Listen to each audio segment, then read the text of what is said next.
Hola, ¿qué tal? Buenas noches, bienvenidos a TN Central y hoy lo abrimos desde acá, Maru. Sí, buenas noches a todos. Lo abrimos desde acá, Nacho, porque una de las noticias del día, sin duda, es el nuevo aumento de los combustibles. Así es, por eso tenemos el surtidor de fondo, ¿no? Porque es lo que nos preocupa a todos. 5% aproximadamente es lo que van a aumentar. Según la marca, ese porcentaje aplicado al precio final por litro va a ir variando, pero algunos hablan de aproximadamente 28 pesos el litro, ¿no? Claro, en algunos casos puede llegar hasta 30 también. Si hacemos la cuenta por el valor del dólar, yo soy muy mala en matemáticas, pero ahora seguro los chicos nos van a soplar cuánto queda en dólares, que sigue siendo lamentablemente el precio del litro de nafta en la Argentina uno de los más caros de la región. Tengo un listado acá, una ayuda de memoria de estos cálculos que se hace del promedio, digamos, del valor. El más barato, por supuesto, a Venezuela, 0,01. Sí, o sea, en Venezuela es más barato un litro de nafta que un litro de agua. Que un litro de agua, ¿no? En el caso de Venezuela, en el medio de todo esto, bueno, queda la Argentina, por ejemplo, como para tener alguna referencia. En el caso de YPF puede llegar a 27,30 y algo, por ejemplo, que en general es el más barato, ¿no? Es el más económico, pero bueno, a todo esto se le suma, obviamente, en el caso de otras compañías como Shell, donde ya han venido teniendo aumentos en los últimos días, que también, obviamente, va a impactar esto sobre este porcentaje nuevo. Claro, sigo con la lista. Dale. 0,1 te decía entonces, 0,01, perdón, el más barato, Venezuela, sigue, o sea, voy a saltear para no nombrar todos los países del mundo, ¿no? Pero 0,39, por ejemplo, en Ecuador, 0,54 en Bolivia, esto estoy hablando siempre en dólares. 0,74 en Estados Unidos, son valores en dólares promedios del litro de nafta. 1,02 en México. Este valor, 1,02, es más o menos el valor promedio en todo el mundo. Por supuesto, hay países que tienen el combustible mucho más caro, que también tiene que ver en muchos casos por la moneda, qué sé yo, en el Reino Unido, por ejemplo, o por la logística del transporte del combustible y demás. Pero más o menos un dólar, $1.10 es el valor promedio del litro de nafta en el mundo. Paraguay lo tiene en 1,06. Según este listado, que es el 22 de enero, la Argentina, 1,23. Bueno. Lo ubica más o menos mitad de la tabla, pero claro, te decía, entre los de América Latina está entre los más caros. Perú, Ecuador, Chile inclusive, bueno, Paraguay es, y siempre lo fue, el que tiene el combustible más caro. Así es. De hecho, en dólares está, lo tengo por acá. Es un cachito que se me... 1,77. Bueno, vamos a estar hablando de todos esos temas en el día de hoy. También vamos a estar hablando, referido obviamente también a la economía, respecto a el aumento de la cotización del dólar en los últimos días. Estamos con Diego Giacomini, que va a ayudarnos a comprender y analizar todo este contexto. Aumento, por un lado, de los combustibles y por el otro lado, cómo es que impacta la nueva cotización del dólar y cómo es la perspectiva para todo este 2018 respecto a estas variables de cara al mercado interno. Claro, y una cosa fundamental en la composición del precio de las naftas que hay que ver y que también él nos va a explicar, que es el componente impositivo, ¿no? Porque la gran parte del valor de esas naftas es componente impositivo y está relacionado también con el aumento de las últimas horas. Este va a ser uno de los temas de TN Central. Así es, bienvenidos a TN Central.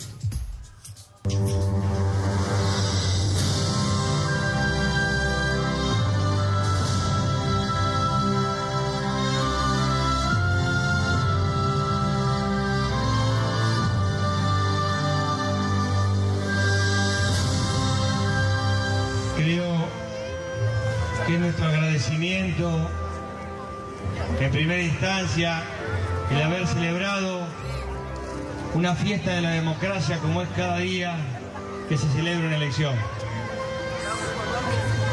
Para mí es un enorme honor poder compartir con ustedes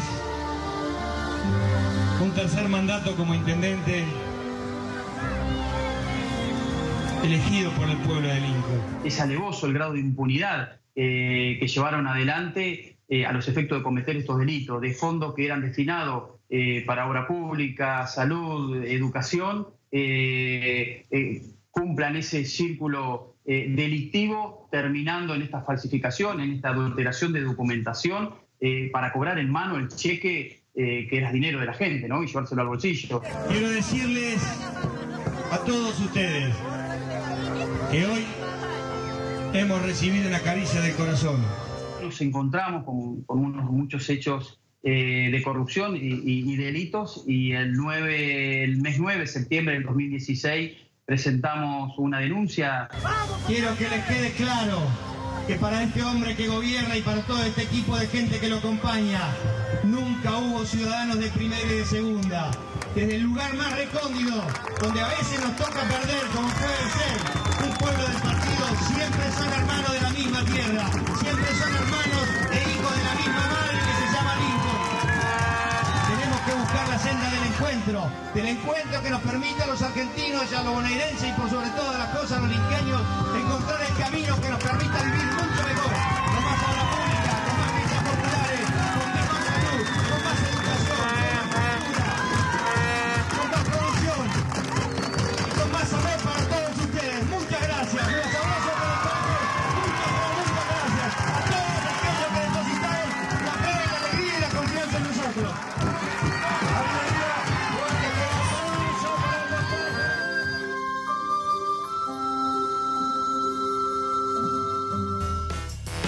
Quien hablaba recién conmovido, prácticamente como un hombre de campo más, trabajador y demás.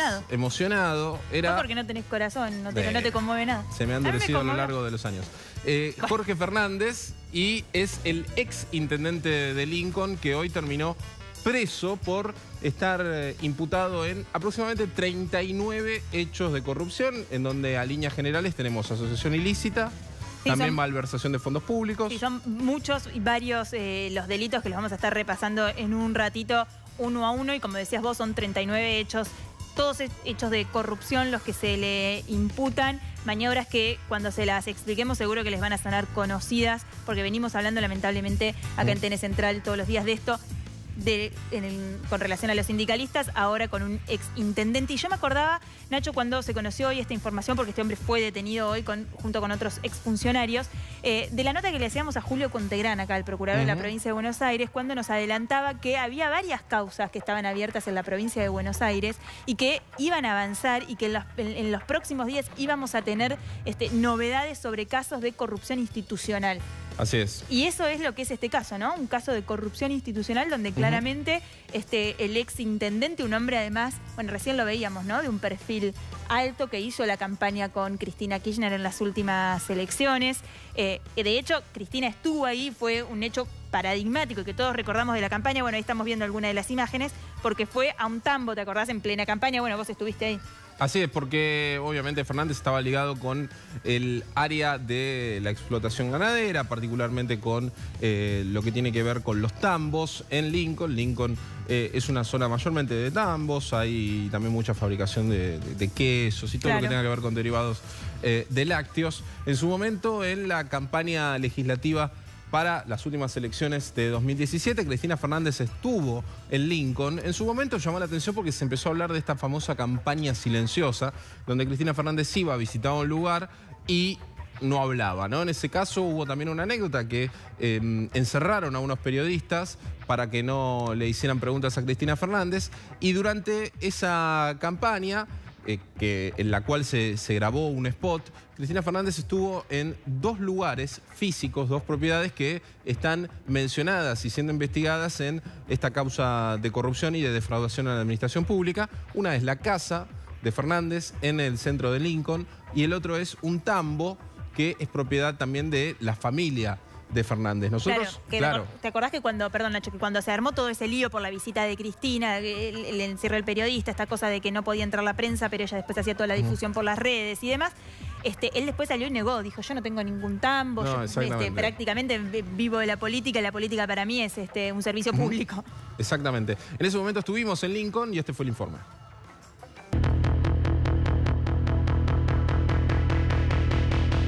Estamos en Lincoln, provincia de Buenos Aires, porque hasta acá, a más de 300 kilómetros de la capital federal, vino Cristina Fernández a hacer una campaña electoral silenciosa, porque no dio discursos y tampoco habló con los vecinos. Muchos de esos vecinos se dieron cuenta que Cristina Fernández había venido cuando ya se estaba yendo. ¿La vieron a Cristina cuando vino? No, no la vi.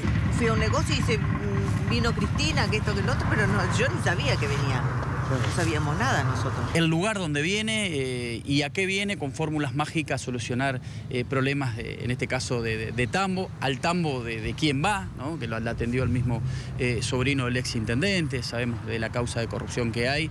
Y la verdad que, bueno, el Tambo al que fue está dentro de una investigación judicial en donde hay varias empresas y propiedades por enriquecimiento ilícito al ex intendente. Exactamente. Cristina Fernández estuvo recluida en 2 lugares. El primero fue el Tambo. El segundo es la casa del ex intendente Fernández, que está a su nombre y que está dentro de la causa de corrupción. Este es el famoso balcón en donde la intención era que Cristina hablara con un micrófono hacia los militantes que estaban en la calle. Eso nunca pasó. ¿Por qué? Porque adentro de la casa estaban los periodistas. Y en una habitación lateral a este balcón es que fueron encerrados para que Cristina no tenga contacto con ellos. Increíble, ¿no? Uno lo ve a la distancia, ahora este informe, Nacho, que hiciste, y es increíble, o sea, encerrados para que Cristina no... Sí, encerrados directamente. Se tenía planeado eso, pero a los periodistas los encerraron en 2 lugares, también en la municipalidad. Y bueno, ¿no? En campaña electoral. En campaña electoral. En el momento en el que vos te abrís, supuestamente hablas con la gente, además en esta suerte de campaña que intentó hacer Cristina, que imitaba, bueno, ¿te acordás que paradójicamente, los métodos de el Cambiemos? spot estaba a cargo de Tristan Bauer. Todo ese spot que se grabó y demás que Cristina fue eligiendo de distintos lugares, uno de ellos fue esto, en donde llegaba, ella hablaba, pero no tenía contacto con la gente, estaba completamente blindada. Repasamos, Nacho, ¿te parece qué es esta investigación? O sea, ¿cuál es la situación de qué se lo acusa a Jorge Fernández? Repasamos entonces, hasta ahora en esta causa hay 5 detenidos. Jorge Fernández es el ex intendente de Lincoln, de Frente para la Victoria. Walter Fernández, que es el ex contador general de la municipalidad, o sea, del gobierno de Fernández. Mario Ruiz, es ex secretario de gobierno, del gobierno de Fernández, insistimos. Silvina Cristina Masaites, ella es ex empleada de tesorería. Y Mario Porto, que estaba prófugo y fue detenido, era el último que faltaba de esta banda y que fue detenido ahora en horas de la tarde. Los delitos, te decía recién, asociación ilícita y 38 hechos delictivos más. Repasemos los delitos. Entonces, malversación, defraudación a la administración pública, falsificación de documento público, uso de documentos adulterados. ¿Por qué? Porque lo que está investigando la justicia es una trama, yo te decía, de defraudaciones al Estado que hemos visto también en otros casos como los sindicatos y que tiene que ver con, cuando no, la factura apócrifa, las facturas truchas.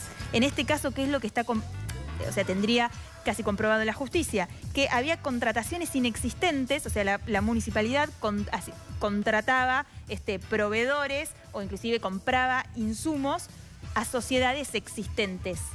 O sea, no es que era todo una operación fantasma, sino que lo que era trucho era la operación. Yo decía que compraba a una empresa que existía, pero en realidad no le compraba nada. ¿Y cómo justificaba esa compra que en realidad no existía? Con facturas truchas. Un ejemplo, la compra de ladrillos a una empresa fabricante de chocolates. ¿Cómo? Por ejemplo, la compra de ladrillos a una empresa... La casa de Hansel y Gretel, que era de chocolate. ¿Sabés quién hizo esto? ¿Quién? La administración de Daniel Scioli con Alberto Pérez en la jefatura de gabinete de la provincia de Buenos Aires. Qué raro. ¿Te acordás aquella nota que hicimos en Periodismo para Todos con Gastón Cábana, que agarrábamos la factura? Sí. Había distintas maniobras, ¿no? Pero una de las facturas, por ejemplo, te decía, esta organización es de catering y banners, de impresión de carteles y alquiler de sillas y no sé qué. Proveedor Pinocho. Me acuerdo porque era muy... Fuimos a Pinocho, buscamos el quit, buscamos la dirección, fuimos a Pinocho, era una librería de barrio, en Citibel. Claro. Llegamos, usted facturó 90, no me acuerdo de memoria, pero creo que eran 90.000 pesos. No, jamás. Usted no imprime banner. No, yo vendo cartulina, vendo... Claro. Pasaba lo mismo. Una zapatería en Quilmes, ibas... supuestamente también alquiler, o proveedor de servicios para un acto, por ejemplo, ¿no? Que yo, luz y sonido. Ibas y era una zapatería en el centro de Quilmes.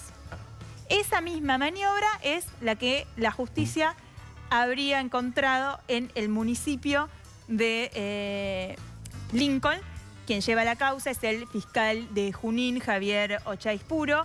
Recordemos que en la provincia de Buenos Aires la justicia, digamos, quien lleva la instrucción, quien lleva adelante la investigación es el fiscal, que es el que comanda la investigación, a diferencia de la justicia federal que lo hace el juez. En este caso la investigación está bastante avanzada y te decía recién, son 39 hechos delictivos, la asociación ilícita más 38. Y hablando del fiscal Ocha Ispuro, está en comunicación con nosotros. Doctor, ¿cómo le va? Acá Maru Dufar y Nacho Otero en TN Central, los saludamos. Buenas noches, ¿cómo les va? ¿Cómo le va a usted? Primero, preguntarle si uno tiene que repasar la causa. Recién Maru Dufar contaba, por ejemplo, el hecho de la compra de ladrillos, por ejemplo, de chocolate, una cuestión bastante llamativa. Ahora, en el marco de todo esto, ¿cuál es el hecho que más le llamó la atención a usted? La verdad que estaba escuchando la introducción que hacían a la nota periodística y me queda muy poco por decir porque han descrito los delitos que están imputados y puntualmente algunas de las maniobras. Todo realmente es llamativo por el bien jurídico que está tutelado, que es la administración pública en algunos de ellos, la buena fe en otros, y la rotura de promesa que se hace cuando alguien defrauda al Estado en perjuicio propio, porque se está defraudando a un número indeterminado de gente y eso es lo más llamativo, no una conducta típica, específica, sino la violación de ese contrato social que se delega a los funcionarios para que cumplan con la manda o con las obligaciones que asumen, ¿no? Fiscal, buenas noches. Quería preguntarle algunas precisiones respecto de la causa, como por ejemplo, ¿cuánto llevan ustedes con esta investigación? Entiendo que la denuncia se inició por una denuncia justamente del intendente actual, pero ¿cuáles son las maniobras que ustedes comprobaron? O si nos puede dar un ejemplo concreto y si tiene alguna estimación de a cuánto asciende la defraudación al Estado en el caso de Lincoln.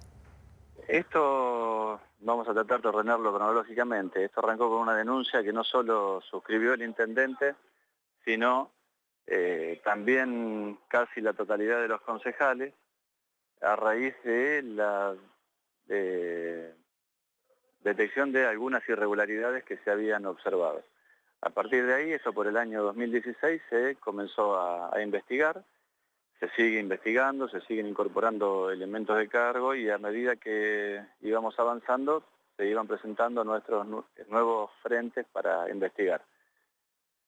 Con relación a estos hechos, tiene que ver con un informe del Tribunal de Cuentas, la verdad que muy detallado y minucioso, donde obligó a desdoblar la causa principal y profundizar porque quedaban pocas medidas para acreditar estos delitos, llegando a la imputación que se hizo hoy de 39 delitos en total. Uno de ellos es la asociación ilícita y 38 hechos donde se defraudó sistemáticamente al Estado a través de la generación de falsos proveedores para poder sacar el dinero de manera solapada. Claro, pero ¿hay un monto estimado de a cuánto podría ascender esa defraudación al municipio?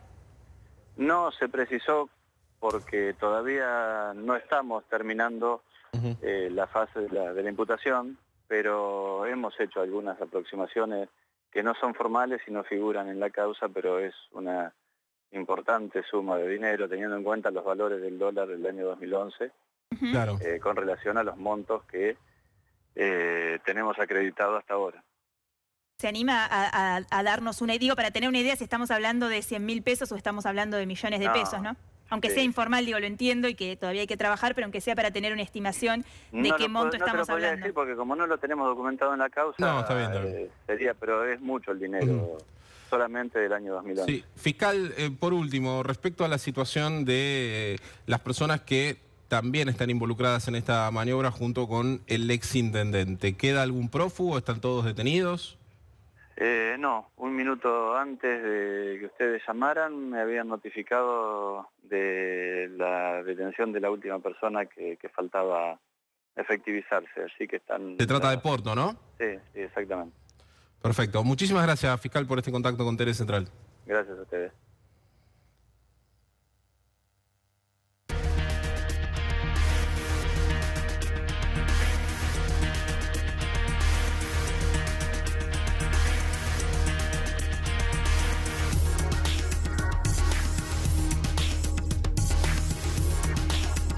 Bueno, como lo anticipaba Maru, Nacho, los combustibles subieron su valor 5% en el caso de YPF en el día de hoy. Pero ustedes recuerden que días atrás también lo había hecho primero Shell, que fue la primera en aumentar los precios, pero después siguieron las otras petroleras como Action, que también aumentaron. Se esperaba que la petrolera que hoy tiene la mayor cantidad de estaciones de servicio, que más vende a los consumidores, hiciera el aumento y finalmente llegó hoy. 5% es el valor de combustible. Hay lugares, por ejemplo, como la provincia de Córdoba, donde el combustible Infinia de YPF ya se está vendiendo casi a 30 pesos. 30 pesos por litro de nafta. En una época parecía que el valor del dólar iba directamente a costar lo mismo un litro de nafta que un litro de nafta que un dólar. Bueno, esto evidentemente quedó en el pasado. Ya la nafta está muy por encima del valor del dólar. En la ciudad de Buenos Aires, por ejemplo, la nafta de YPF, la Infinia, terminó en 27 y monedas, 27 y medio. La de Shell un poco más cara, 28 y medio. Pero fíjate que ya tenemos en algunas provincias combustible por 30 pesos el litro. Obviamente ya hasta los autos más chicos gastan más de 1.000, 1.200 pesos para poder llenar el tanque de nafta. Y todo esto, por supuesto, sin tener en cuenta el impacto del dólar, que siempre tiene una relación directa con el aumento de las naftas. Así que no va a ser el último aumento. Hoy aumentó YPF, ya lo hicieron Shell y Action en su momento en el mes de enero. Naftas que aumentan 5% en un día donde también subió la moneda estadounidense varios centavos, cerrando casi a 20 pesos como se vendió hoy en algunos bancos.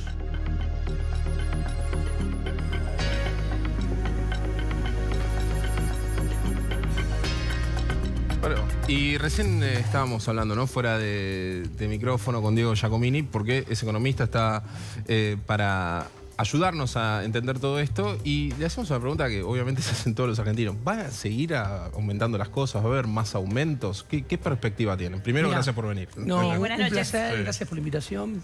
Muy bien, placentero estar acá con ustedes.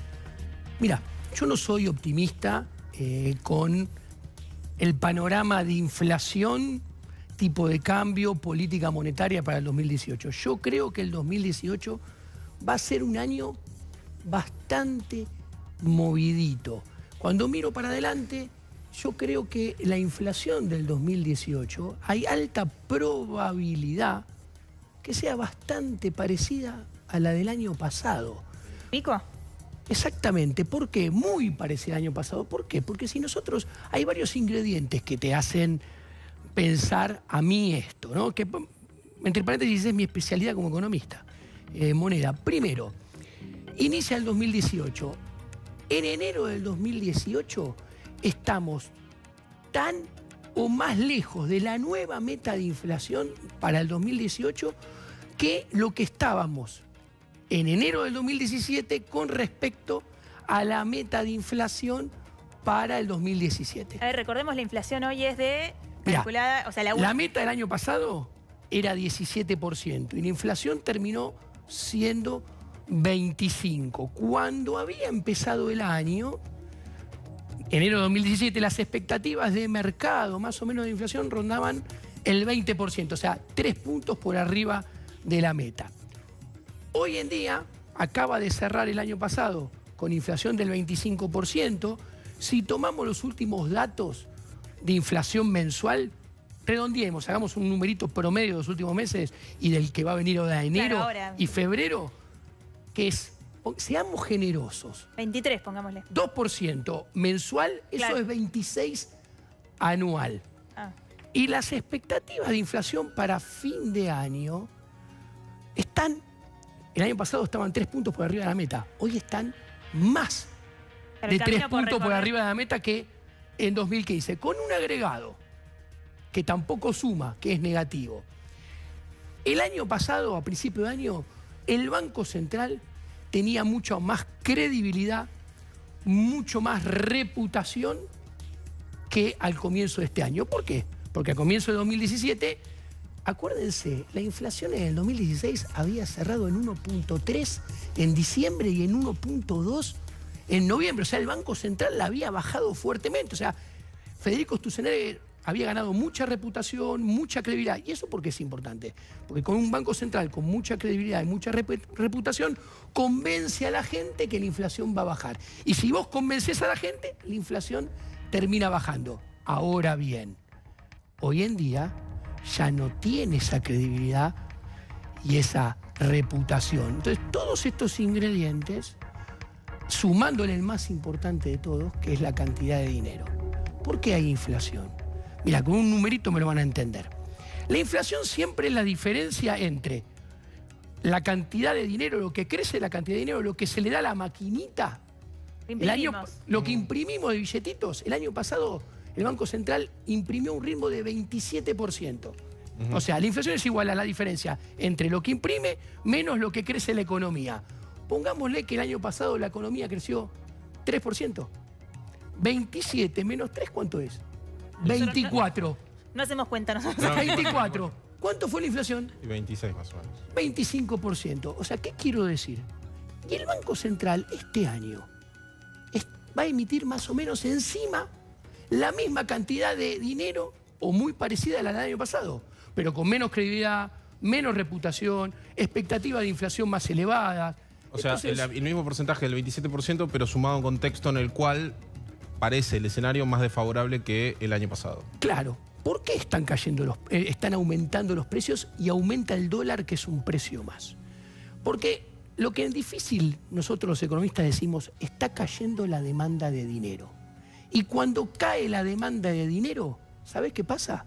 Suben todos los precios, incluido el dólar. ¿Qué es que cae la demanda de dinero? Que el público, la gente, los argentinos, nosotros, no queremos tener tantos pesos, queremos menos pesos y nos pasamos al dólar. ¿Eso porque no confiamos o porque sabemos que va a ir, que el dólar porque no va a ir confiamos, porque pensamos que la inflación va, porque pensamos que no confiamos, no tenemos credibilidad mucha, no creemos que van a bajar la inflación. Entonces, para defendernos, nos dejamos de tener pesos, porque si los mantenemos vamos a perder poder adquisitivo y nos vamos al dólar. ¿Y qué está haciendo el Banco Central?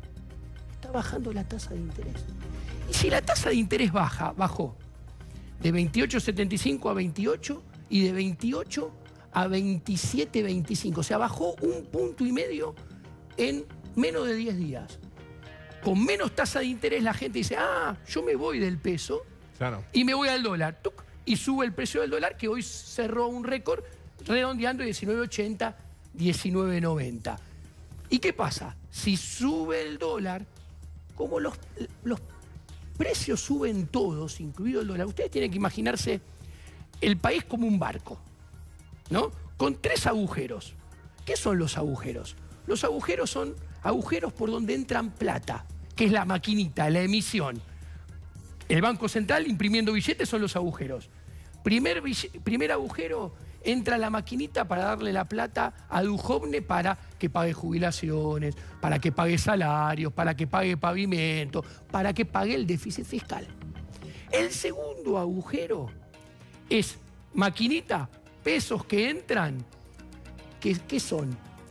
El gobierno se endeuda afuera y trae los dólares de afuera, pero el gobierno los dólares no le sirven, porque no puede pagar salarios con dólares, no puede pagar pavimento con dólares, no puede pagar jubilaciones con dólares. Necesita los pesos, entonces se lo da al Banco Central y el Banco Central, ¿qué hace? Maquinita, y le da los pesos a cambio, segundo agujero. Y el tercer agujero es, quieren incentivar el crédito artificialmente, crédito para incentivar el consumo y darle mayor nivel de actividad a la economía. Esos 3 agujeros por donde entran los pesos de la maquinita, imagínate que es el bote, pero en lugar de pesos son agua. Y se llena el bote de agua. Y se va llenando el bote de agua. Y el bote, cuando se empieza a llenar de agua, ¿qué pasa?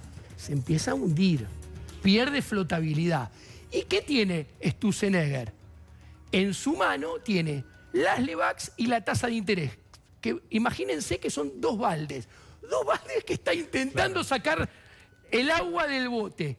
Y no alcanzan para sacar el agua del bote. Y como no alcanzan para sacar el agua del bote, ¿sabes qué pasa? Sube el dólar, sube los precios y nosotros perdemos poder adquisitivo. ¿Y eso qué va a pasar? La gente va a consumir menos, los salarios no le van a ganar a la inflación. Los que sacaron crédito UVA van a estar más endeudados y van a pagar cuota de crédito más elevada, que le va a pesar más adentro del salario. Bueno, queda claro, Diego, que tu diagnóstico es pesimista. Esto pensando que uno va, por ejemplo, a Casa Rosada y cuando habla respecto de las perspectivas de este año, hay algunos más confiados. Dicen, bueno, no, este año se va a sentir menos la inflación que el año pasado, la gente ya lo sintió. Para 2019 no hay previsto aumento de tarifas. Algunos son más optimistas. Bueno, pero si vas a la Casa Rosada es lógico, es como que vos vas a la concentración de Independiente. Y le decís, primera fecha, ¿y ustedes van a salir campeón? Sí, vamos a salir campeón este año. Vamos a dar la vuelta. Pero en la Casa Rosada, viste que hay algunos que tienen una mirada y hay otros que están las propias internas dentro de la política económica también en el gobierno, por eso lo decía. Yo creo que es uno de los grandes problemas eso, porque yo creo que la política, como bien remarcás vos, avanzó sobre el Banco Central. Y en este momento, Federico Sturzenegger, presidente del Banco Central, está contra la espada y contra la pared porque está aplicando una política monetaria que no es 100% la de él, porque está baja de la tasa de interés. No hay... A ver, no creo que la tasa de interés sirva para controlar la inflación. Yo no creo que las metas de inflación de Federico Sturzenegger sean buenas para controlar la inflación. Yo creo que 2018, 2019, 2020, con este programa no se va a cumplir nunca la meta de inflación. Pero está claro que si me disfrazo y quiero comprar su modelo y por 10 segundos lo compro, las condiciones no están dadas para bajar la tasa de interés y la sigue bajando. Esperemos que todo esto mejore porque claramente nada. Que no tenga razón, básicamente. Pero esperemos muchas gracias. También un replateo de todo esto. Muchísimas gracias por haber venido acá a Tenés Central. Un placer por la invitación y estar con ustedes acá. Muchísimas gracias, Giacomini.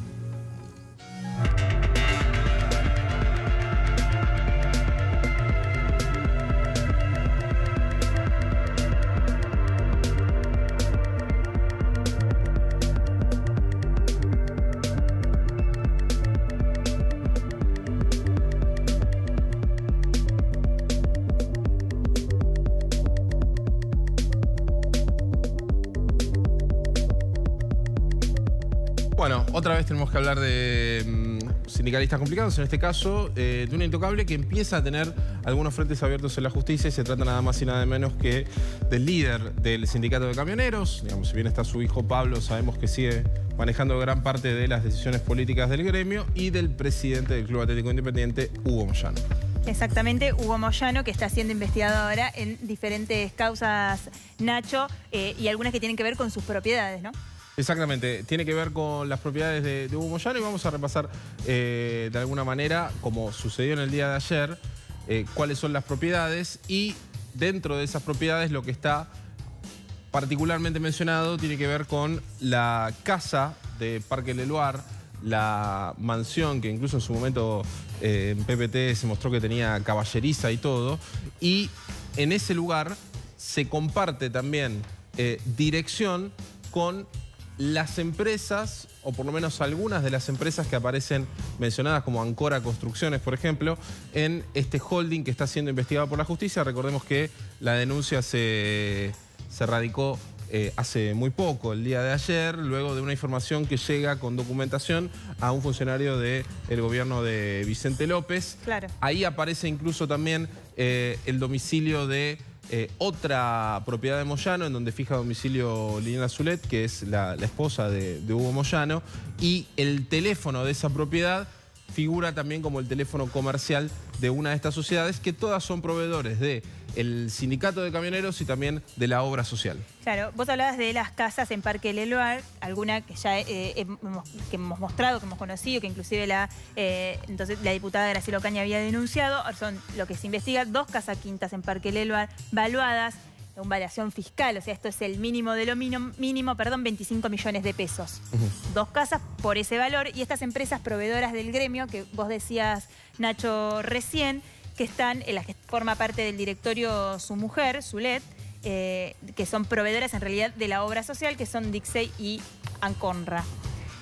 Sí, Ancora Construcciones, que claro, es precisamente la que aparece con la dirección en una de estas propiedades. Tiene un patrimonio de 60 millones de pesos y la otra, Dixey, que te decía, un patrimonio de 75 millones de pesos. ¿Qué quiero decir con esto? Que son dos señoras empresas, dos empresas concretas que han, lo que sospecha la justicia a partir de esta denuncia que, como vos decías recién, es absolutamente incipiente, porque acaba de presentarse, por lo cual la investigación recién se inicia. Que quedó a cargo del Juzgado Federal número 3 de Morón de Néstor Barral, ¿no? Exactamente. Bueno, lo que habrá que ver es si ese patrimonio, o sea, si ese crecimiento patrimonial, bueno, ¿desde cuándo es? ¿Coincide justo con cuando se convierten en proveedoras de la obra social del gremio? Bueno, lo que la justicia sospecha es que sí. Vamos a ver un archivo de PPT. En su momento habíamos hecho un informe respecto a una de estas propiedades, sobre todo la más polémica de todas, que tiene que ver con esta mansión en Parque Leloir. Ah, ¿y Moyano? Se ha hablado tanto Bien, gracias. de este día. El líder de la CGT Azopardo se religió en su cargo y se guardó en su quinta de 10.000 metros en pleno corazón de Parque Leloir.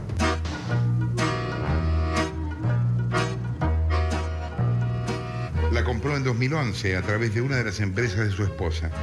Ahí tiene pileta, una caballeriza, un gimnasio, quincho, casi 100 metros de frente y seguridad privada, que se moviliza a las 24 horas en 4x4. El lugar está valuado en $1 millón.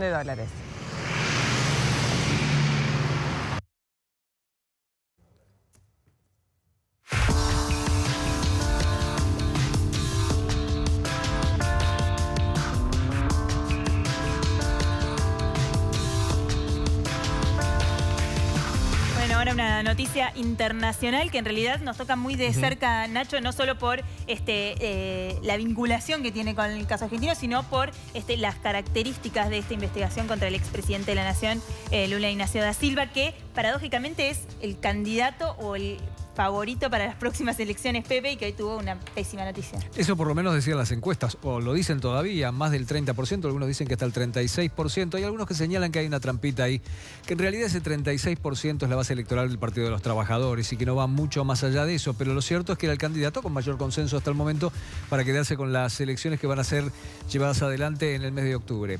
Pero claro, había pendiente una condena muy severa por parte del juez Moro, en Curitiba, 9 años y medio de prisión. Caramba, si eso era duro. Entonces apostaron por ir a recurrir a otro tribunal, el Tribunal Federal número 4 de Porto Alegre. Le fue mucho peor, pero mucho peor. La diferencia es abismal, 12 años y 1 mes de prisión. ¿Qué es lo que dicen los jueces? Los jueces están diciendo que Lula era un partícipe necesario de un esquema de corrupción, que en un cargo tan alto como él tenía no podía ignorar de ninguna manera lo que estaba pasando y que en algún momento perdió el rumbo. Recordemos qué es lo que estaba pasando, que es justamente lo que se investiga, que es una mega causa de corrupción, pero hay un hecho en particular con la compra de un departamento que es el que le imputan. Corrupción y lavado de dinero, una empresa constructora cuyo nombre es o era OAS, que levantó una cantidad de construcciones, entre ellos un triplex en Guarujá, que todos dicen le dieron a cambio de determinados beneficios al presidente Lula. El presidente Lula dice que no solamente no hay documentación que pruebe eso, sino que él jamás supo de ese departamento y que en todo caso tenía la intención tal vez de verlo su mujer, Leticia, que ya ha muerto. Para eso no hay cómo comprobar absolutamente ese tema. Pero la verdad... Es un caso de dádivas. Es un caso de corrupción, de dádivas y de lavado de dinero, porque además todo esto es derivación directa del caso Lavallato, del caso Petrobras. Claro. Hay una cantidad de cosas que están pendientes todavía, como además 5 otras causas que lo pueden complicar también mucho a Lula. Pero esta causa en particular y el tiempo en que se produce el desarrollo de esta causa, justo en la previa de todo un periodo de inscripción de candidatos para las elecciones, lo complica muchísimo, muchísimo a Lula da Silva. A punto tal que dicen muchos que la candidatura por el Partido de los Trabajadores a esta altura, después de esto, es lisa y llanamente una utopía. Es una situación realmente muy compleja para el expresidente, que está presentando una cantidad innumerable de recursos. Sí. Y aquí, entre estos recursos, hay uno que presentaron sus abogados que decía, bueno, si el fallo fuera contrario, esperar las apelaciones en libertad. Claro. Un hecho puntualmente que ha puesto de manifiesto el segundo de los jueces que habló hoy. Recuerdo los nombres de estos jueces: Joao Pedro Gebrán, Leandro Paulsen y Víctor Laus. El segundo, Leandro Paulsen, dijo que en cumplimiento de todas las garantías que necesitan los ciudadanos, pero particularmente quien ha desarrollado un cargo como el de presidente de Brasil, se deben conceder todas las garantías y por lo tanto se lo deja en libertad al desarrollo de estos recursos. A ver. Pasanos en limpio.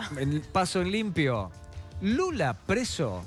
Hay algunos que dicen que Lula quería ir preso. Claro. Lula preso es un argumento político extraordinario. Y es un argumento que algunos...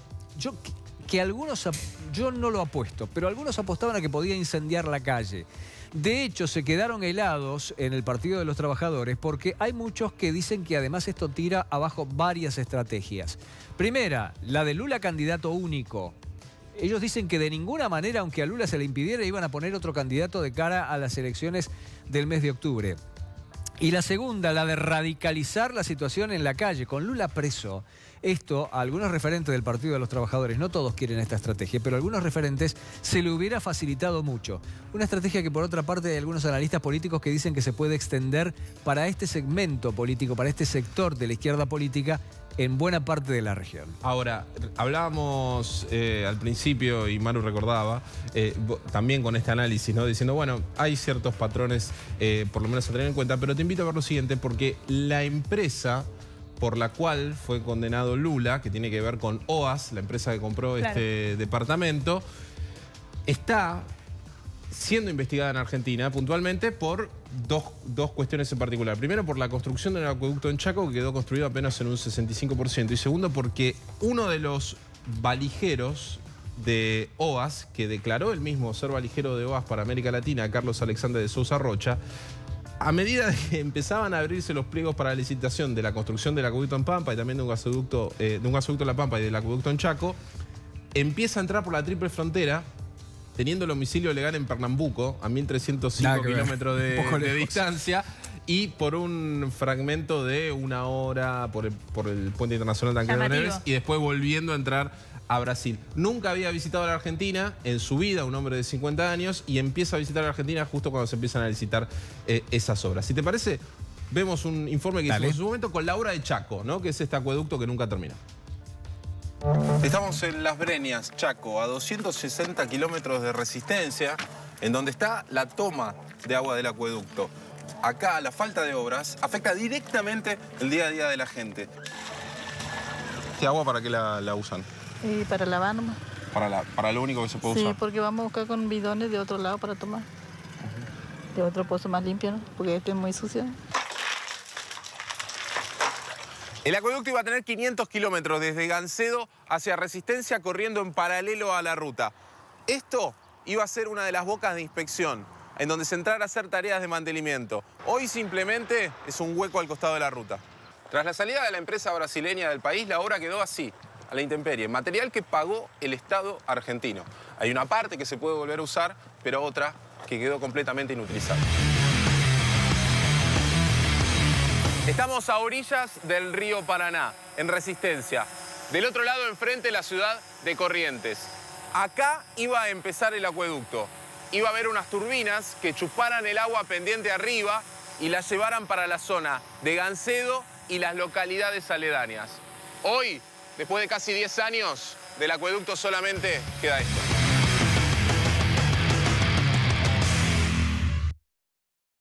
Es impresionante cómo este esquema generado en Brasil, Lavallato, Petrobras y una cantidad de cosas extendió sus tentáculos por todo el continente, ¿no? En la Argentina se siente, en Venezuela ni les cuento. Claro. Es innumerable la cantidad de obras de este tipo. Dos datos finales para el cierre de esta crónica. La primera, bueno, los mercados parece que se anticiparon y mucho al fallo que iban a dar a conocer estos jueces, porque mientras todavía se estaba leyendo el primero de los fallos, 430 páginas tenía el primero y que fue detalladísimo, la bolsa del índice Bovespa por arriba de los 82.000 puntos subió arriba de los 83.000 cuando cerró, más o menos un 3,72% arriba, una suba muy significativa de la bolsa, y el dólar cayó 3,17 reales, es decir, se fortaleció el real.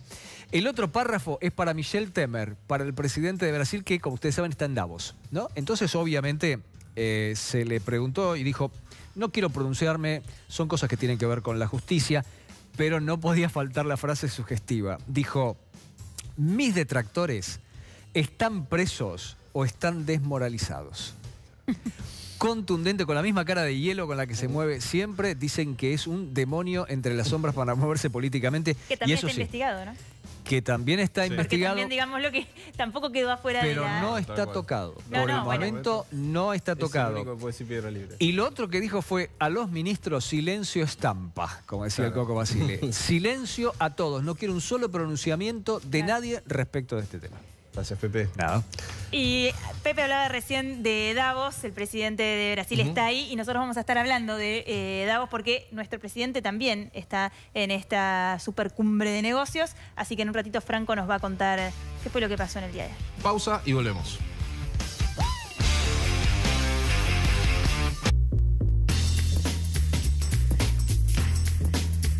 Bueno, lo decíamos antes de la pausa, había noticias respecto a Davos, pero en este caso con el presidente Macri y está Franco con nosotros para darnos las... ¿Cómo están, Maru, Nacho? ¿Todo Mirá, bien? ¿Cómo yo andás quiero vos? poner en contexto las reuniones de Macri antes de decirlo, porque si no, viste, parece que nombrás un montón de gente importante con la que se reunió el presidente y lo que hay que entender es que, por ejemplo, Macri estuvo en Rusia con Putin y no salió ni una línea en los diarios rusos de la visita del presidente argentino a Rusia. Mínimamente, después de la reunión se publicó algo menor. Quiero decir con esto, hay que entender lo que implica Argentina en el mundo y lo que implica que a Macri lo reciban los cancilleres o primeros ministros con los que se está reuniendo. Es difícil y la verdad que es meritorio. Como dijimos la primera vez que viajó, si algo que le viene saliendo bien a Macri son los encuentros internacionales. Después, por supuesto, uno está esperando que las empresas inviertan en la Argentina, que aparezca el dinero, que nos abran las puertas Europa para que podamos vender nuestros productos, que eso es parte de la negociación. Pero me parece... Es un trabajo de hormiga el que va haciendo el presidente, ¿no? Como Me esta parece vez sí, importante confíen en decirlo. Argentina, confíen. Yo lo que digo es, no es fácil encontrarte con Angela Merkel como le pasó en Davos. Yo creo que, digamos, lo más relevante que le pasó hoy a Macri en Davos es el encuentro con... Mira, ahí está con Eduardo Elstein, con el empresario argentino. Porque en la Casa Argentina había muy pocos empresarios, que son los que suelen ir a Davos. Bill Gates. Bueno, esto me parece de los encuentros más relevantes. Con el primero, la persona que tiene la fortuna más grande del mundo, Bill Gates, más de 70.000 millones de dólares, el dueño de Microsoft, lo recibió... No sé quién a quién, habría que decirlo. Yo creo que Bill Gates a Macri. Claro, vos pensás que solamente Bill Gates tiene más dinero que todas las reservas del Banco Central de Argentina. Digo para que se entienda, porque si no parece que él ve un montón de gente y no pasa nada. Es difícil. Franco, y pensar difícil. también en fotos como estas, o en situaciones como estas. En un día estamos viendo al presidente de la Nación con los líderes del mundo. Después de 12 años de una Argentina que no pasaba de Chávez con Venezuela o Evo Morales de Bolivia. Exactamente. Mira, ahí está con Merkel. Son reuniones de aproximadamente 20 minutos, máximo media hora. El primer ministro de Canadá, Justin Trudeau, que también es una de las figuras, digamos, jóvenes de Davos. Ahí está con Tony Blair. O sea, estos son encuentros casuales, digamos, ¿no? Por decirlo de alguna manera. No son reuniones que están previstas y agendadas. Tal vez mañana veamos algo así con Donald Trump. Estos son encuentros casuales, digamos, de lo que es la Casa Argentina, que se fueron invitando a figuras relevantes del mundo. Te diría, lo central, Angela Merkel, Bill Gates, me estoy olvidando de la reina de Holanda, el primer ministro de Holanda, después empresarios, CEOs, no sé, de Coca-Cola, de Cargill, de empresas de agroquímicos, de empresas petroleras como Total. Todos encuentros, tuvo en total 13 reuniones en aproximadamente 5 horas y media. Con CEOs y con figuras de la política muy importantes. ¿Y qué va a pasar mañana? 8 de la mañana hora Argentina, ya más cercana al mediodía de Davos. Macri va a estar dando un discurso en lo que es el foro central de Davos. En este caso no lo hace ni por Argentina ni por Macri, sino por ser el presidente del G20. Y es la primera vez... Ese es un viento importantísimo. De cola. Es la primera vez que un presidente sudamericano habla en ese foro. Bueno, mañana va a ser... Y después de esa reunión o de ese discurso de Macri, viaja a París Mauricio Macri para el viernes encontrarse con el presidente francés Emmanuel Macron. Muchas gracias, Franco. Mañana te esperamos acá en TN Central para que nos actualices sobre la agenda del presidente y a ver cómo va terminando esta gira, claro, por supuesto, y a ver cuáles son los resultados del día de mañana. Vamos a una pausa muy cortita y enseguida volvemos. Bueno, hemos llegado al final de TN Central y ya empieza A Dos Voces. Sí, quédense con A Dos Voces, que va a estar Juan Carlos Smith del sindicalismo y la ministra Patricia Bullrich. Así que quédense con Todo Noticias. Así es, nosotros nos vamos y nos volvemos a encontrar mañana a las 9 de la noche en esto que es TN Central. Hasta mañana.